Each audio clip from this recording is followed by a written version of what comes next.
Salut les amis, nous sommes le jeudi 5 décembre. Bon, après la notion de censure d'hier, le gouvernement Barnier a sauté.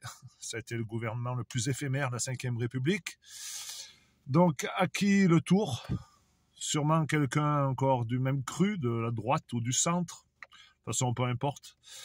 C'est tous les mêmes guignols à la botte de l'Europe.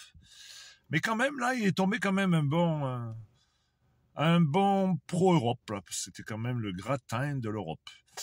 Donc Macron, il aurait quelque chose entre jambes où il démissionnerait. Mais bien entendu qu'il va pas le faire. N'est pas de Gaulle n'importe qui. De Gaulle avait démissionné bien pour moins que ça.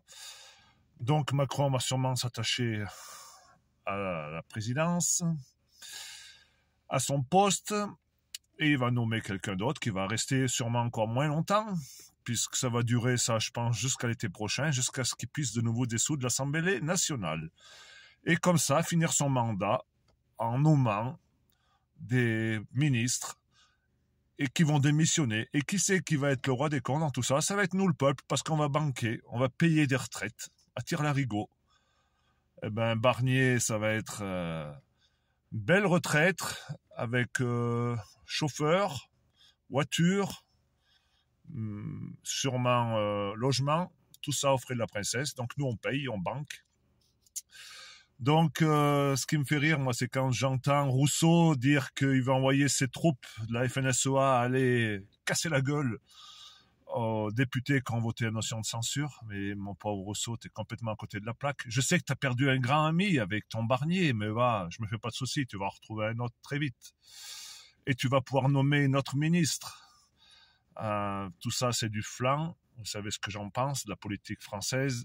Ce qui me fait rire aussi, c'est quand la CR, la semaine dernière, ils étaient contents. Notre ami José, là-bas, et Karine Leduc, ils avaient le 06 de Barnier. Bah oui, vous allez pouvoir partir en vacances, il aura du temps. Aïe, aïe, aïe, mes pauvres amis. Il faut taper plus haut, il faut taper à l'Europe. Essayez d'avoir le numéro de Van der Leyen. Et puis là, ça sera intéressant. Ça sera intéressant. On pourra lui dire tout ce qu'on pense d'elle. Voilà, donc tout ça, c'est de la politique politicienne. Il faut la battre. Il faut mettre en place la politique du peuple, pour le peuple, avec le Frexit. Là, on va tourner en rond. Malheureusement, ça va nous coûter encore un bras. L'économie française va s'effondrer, mais je pense qu'il faut en passer par là. Il faut que ceux qui ont beaucoup d'argent bien placé, qui l'ont volé, mais qu'ils le perdent au bout d'un moment. La crise financière va être là. Voilà, donc on va être en récession, on va être obligé d'acheter l'argent bien cher. Et du temps, les autres pays vont bien se foutre de notre gueule. Parce que nous, en France, on a un roi qui est juste boutiste et qui nous amènera jusqu'à faire disparaître notre peuple et notre pays. Voilà ce qu'ils veulent. Donc, si les députés et les sénateurs, ils avaient quelque chose dans la culotte, ils devraient déjà, s'ils veulent pas démissionner, rester en place, mais refuser l'argent qu'on leur donne à la fin du mois, puisque la crise financière est là, puisqu'il n'y a plus un rond dans les caisses. Déjà, faites le job sans être payé. Voilà. Pareil pour les nouveaux ministres. Essayez de faire les choses honnêtement, pour une fois, sans essayer de voler dans les caisses, parce que, bien entendu, il y a ce qu'on vous donne et puis ce que vous volez.